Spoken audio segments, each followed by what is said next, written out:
Hi, this is Christy Jones at Mae Apothecary. It's fall, and this time of year we start seeing and smelling a lot of cinnamon. It's in our candles, it's in our potpourris, it's in our mulled ciders, it's in our scented lotions and our desserts.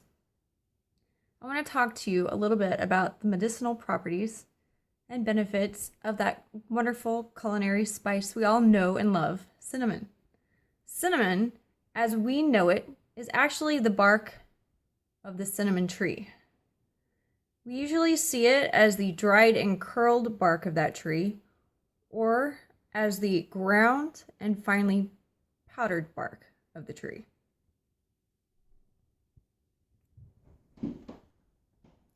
Cinnamon contains iron, calcium, and manganese. It's an antioxidant and inhibits free radicals in the body.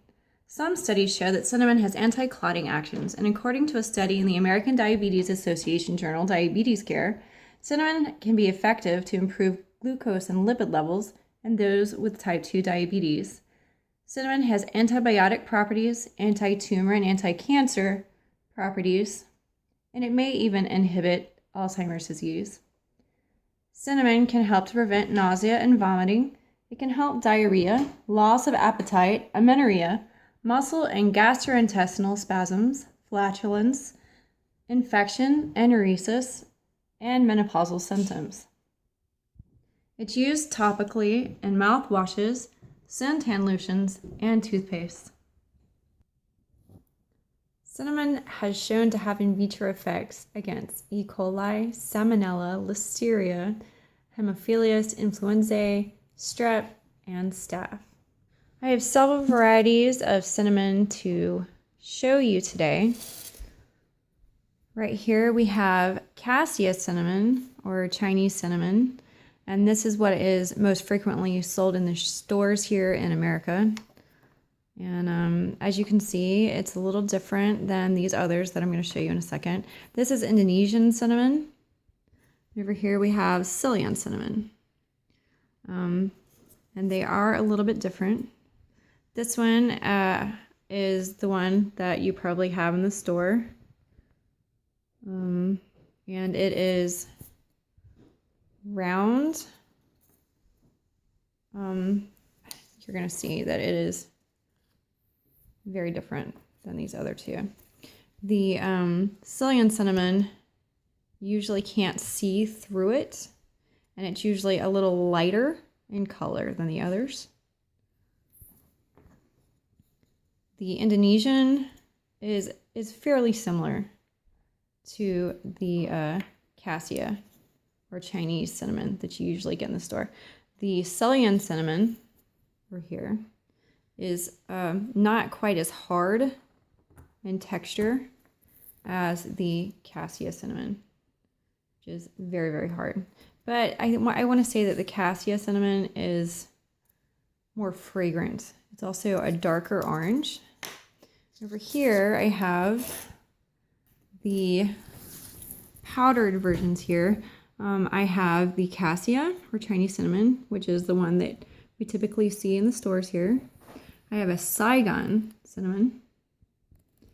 And I also have the Ceylon cinnamon, which is a little bit lighter. I'm actually going to put some on the paper so you can see them.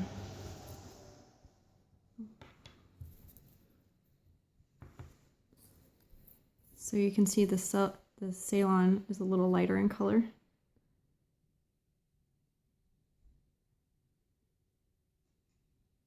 And why do we care? They're a little bit different.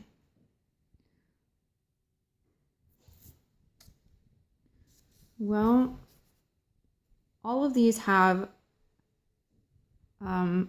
something in it called coumarin. Coumarin acts as an anticoagulant.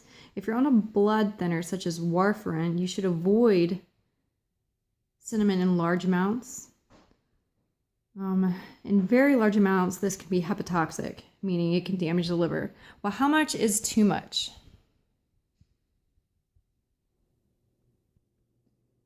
The amount of coumarin that must be consumed in order to be hepatotoxic is 0.07 milligrams per kilogram of body weight, according to a study done in Norway. It can have a cumulative effect, and the U.S. Department of Health recommends no more than 6 grams of cinnamon daily for a period of 6 weeks or less. The American College of Healthcare Sciences recommends no more than 2 to 4 grams of cinnamon, or 0.05 to 0.2 grams of essential oil.